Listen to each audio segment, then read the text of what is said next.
بسم الله الرحمن الرحيم، والصلاة والسلام على أشرف المرسلين. مرحبا بكم أعزائي التلاميذ في هذا الفيديو الأخير من تصحيح اختبار كلية الطب وصيدلة برسم السنة الجامعية 2020-2021. إذا السؤال رقم 17 يقول: إذا كانت مهما يكون إكس ينتمي إلى إغ نجمع بلس إف دو إكس يساوي إكس أس 3 زائد 3 إلى إكس زائد 1، فإن العدد المشتق للدالة العكسية للدالة إف في النقطة 2 يساوي إذا مقترح ما بين 5 اقتراحات التالية.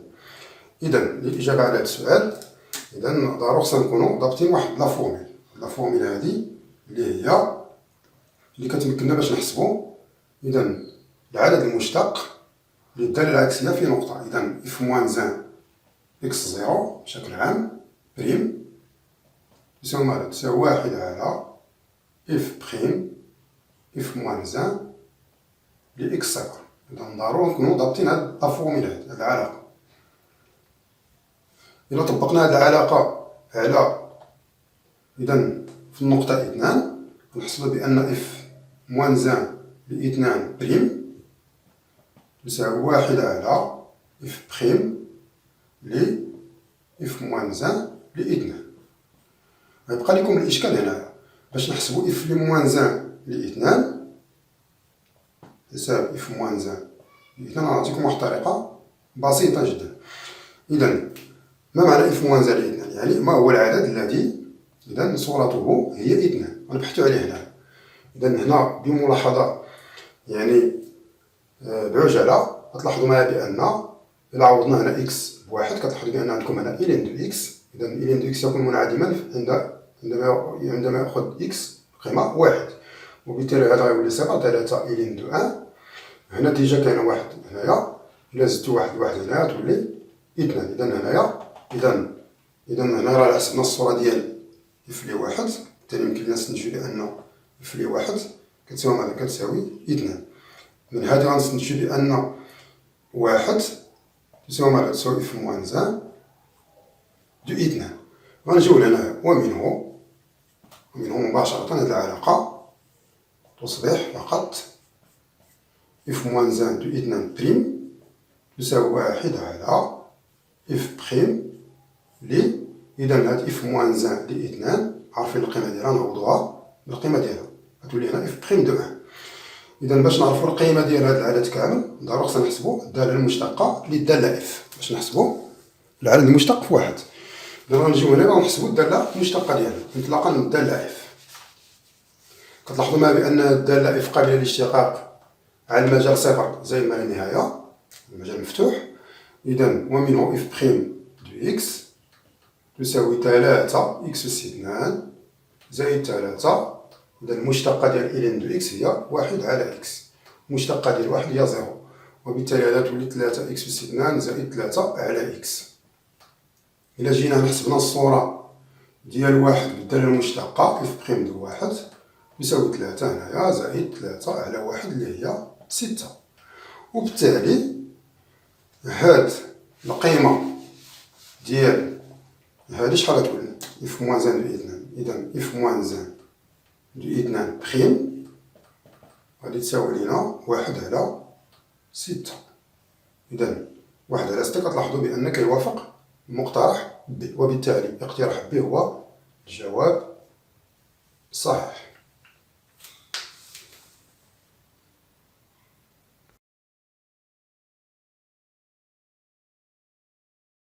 إذا نمر للإجابة على السؤال رقم 18. إذا التكامل من 0 إلى بي على 2 سينس إكس فوا إكسبونونسيال إكس دي إكس يساوي إذا اقتراح ما بين 5 اقتراحات التالية.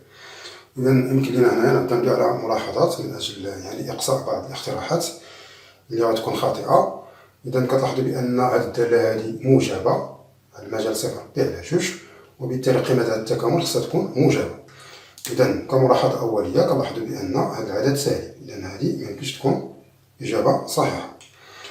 إذا كذلك نفس الشيء بالنسبة لهذه، 1 ناقص إكسبونونسيال بي على 2 على 2. دونك غيبقى لكم إذا 3 ديال الاختيارات، سواء أ سواء بي سواء دي. إذا في هذه الحالة ضروري خصنا نكونوا حاسبين يعني هذا التكامل هذا. إذا باش نحسبوا التكامل غنطبقوا تقنية المكاملة بالأجزاء.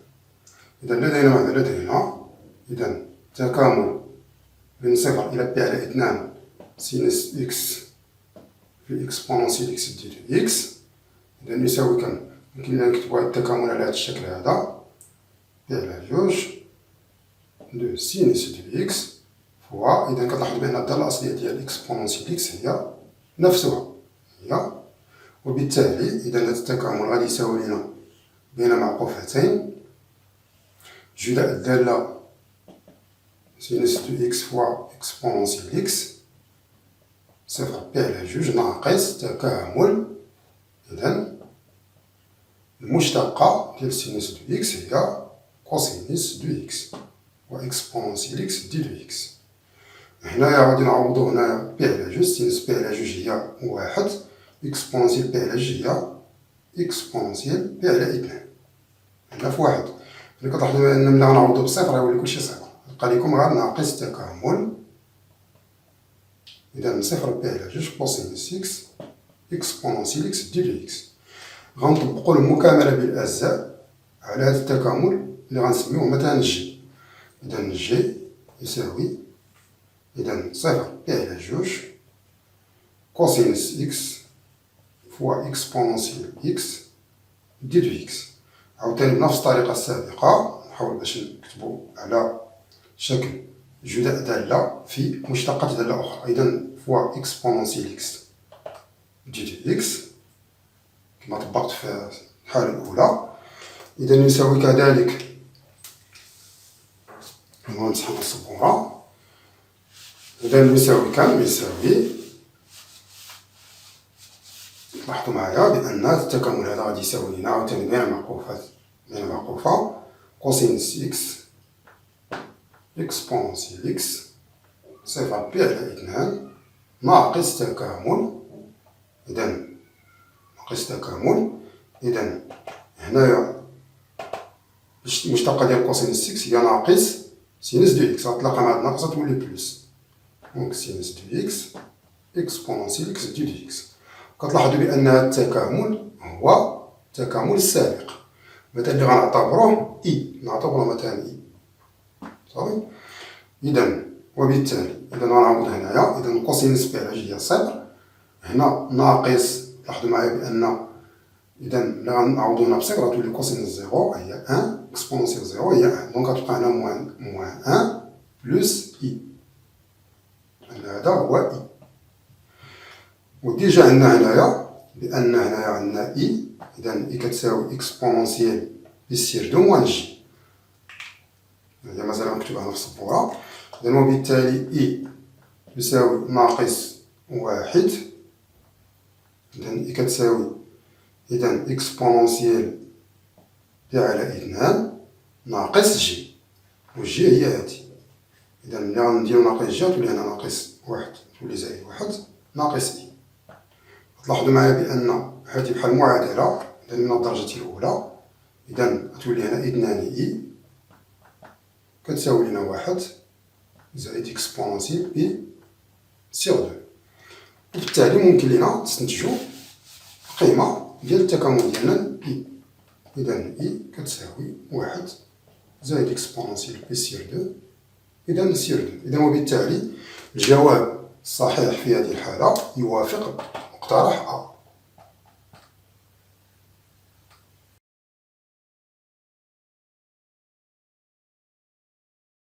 إذا نمر للإجابة على السؤال رقم 19.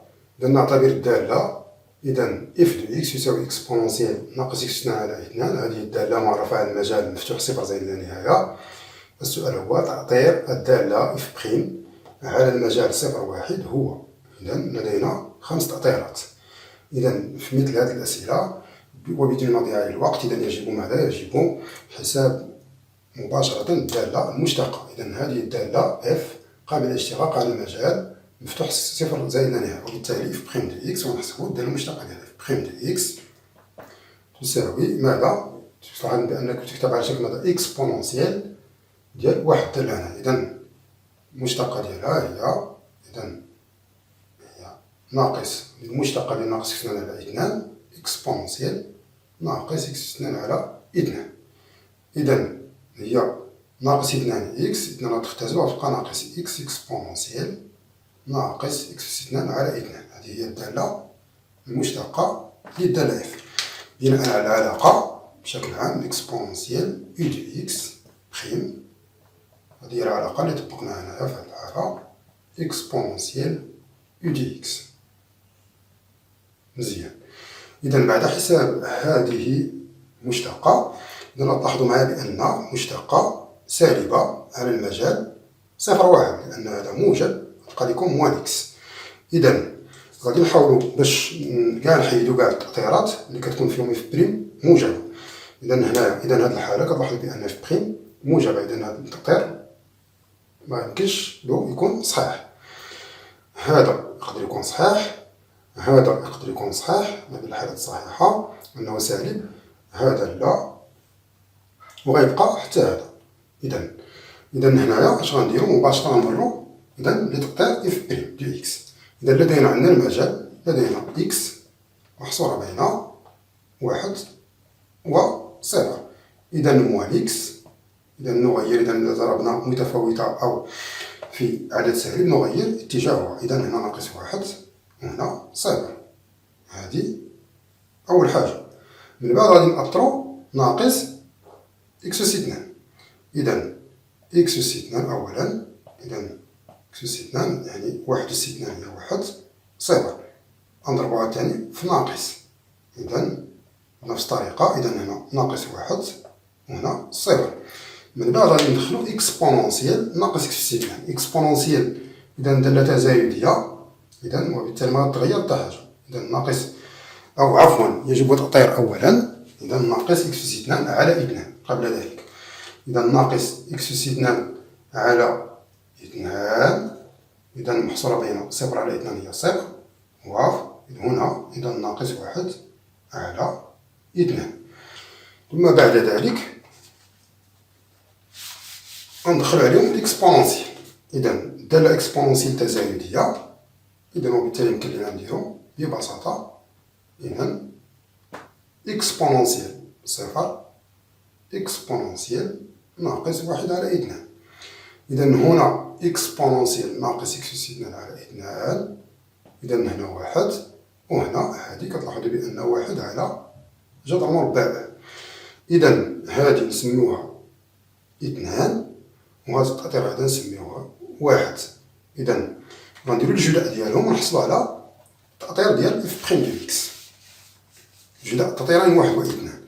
إذا من 1 و 2 نحصل على إف بريم دو إكس، لأن إف بريم دو إكس كتساوي موان إكس جداء إكسبونونسيال موان إكس أو كاري سيغ 2. إذا 0 في 1، إذا هي 0. هنا إذا ناقص 1 في 1 على جذر مربع هي ناقص 1 على جذر مربع. وبالتالي تلاحظون بأن المقترح الصحيح هو ب، لأنه هو ب.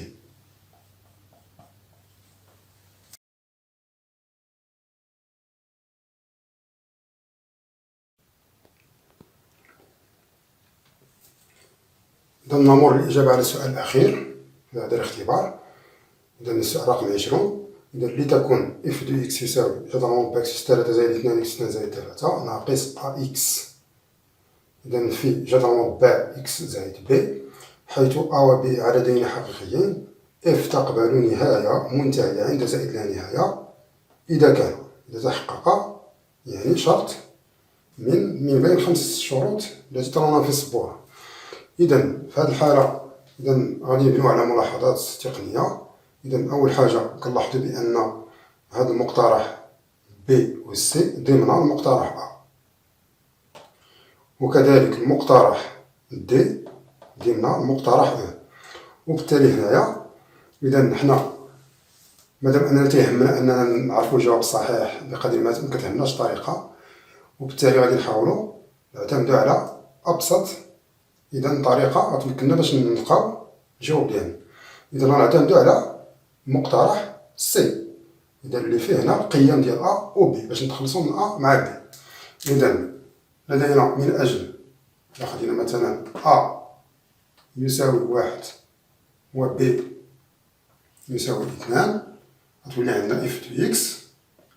إذا تساوي على جذر مربع إكس أس 3 زائد 2 إكس أس 2 زائد 3 ناقص، إذا إكس عندنا واحد هنايا جذر مربع إكس زائد 2. وغادي نمرو نحسبو لا ليميت بلوس لانفيني. إذا لا ليميت إكس طونديغا بلوس لانفيني ديال إف دو إكس، إذا تساوي كام؟ تساوي لا ليميت ديال إكس طونديغا بلوس لانفيني ديال، إذا هنا غادي نحاول نعملو ماذا؟ إكس أس 2 في داخل الجذر. إذا هنايا، إذا عفوا هنايا، إذا ما تكفيناش البلاصة، إذا غادي نحاول باش نكتبها هنايا باش تبان لكم بشكل واضح. إذا تساوي كم؟ تساوي لا ليميت إكس يؤول إلى زائد 2 للنهاية. إذا هنايا غادي نعملو إكس أو كاري، غتبقى لينا هنايا إذا إكس زائد 2 فقط، إذا زائد 3 على إكس أس 2. هنايا غنخليو هادي ما نعملهاش، غتبقى كما هي. إذا من بعد غادي نحاولو هذا، إذا ليميت ديالنا ديال إكس بلوس لانفيني غنعملو هنا بإكس، غنخرجو هنايا إكس أس 2 على برا تولي هنا إكس، تولي هنا العامل المشترك هو إكس.